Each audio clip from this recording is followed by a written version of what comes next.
மாதிரி ரேபிட்க்கு 2 காது இருக்கும். இவங்களுக்கு வந்து இந்த 2 குடுமி தான் ரேபிட். நூர்ஜஹாமா இப்பெல்லாம் பண்ணக்கூடாது. ஜஹாமா ஜஹாமா யூ லிசன். இங்க பாரு மம்மி பாரு. மம்மி என்ன சொல்றேன்னு கேளுவேன். ஹே ஜஹா ஜஹா. ஏ ஃபார் வாட் மா?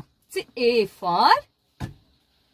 ஃபார் சொல்லுடா செல்லம். எல்லாரும் கேக்குறாங்கல்ல. ஆப்பிள். பி ஃபார் ஹே. உங்களுக்கு ஷை ஆயிடுச்சு மேடத்துக்கு.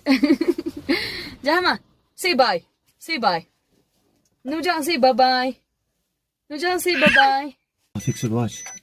Finally, master வந்து motor வந்து repair பண்ணிட்டு வந்துட்டாங்க. How much? 150. 150. It was, this crack was very full direct crack. Gas welding. Okay, master. பிஸில வந்து உட்காந்துட்டு இருக்காங்க. ஓகேங்க, இந்த வீடியோ உங்களுக்கு பிடிச்சிருந்துச்சு அப்படின்னா லைக் பண்ணுங்க, ஷேர் பண்ணுங்க, மறக்காம சப்ஸ்கிரைப் கூட பண்ணிருங்க. தேங்க்ஸ் ஃபார் வாட்சிங். Thank you so much and take care.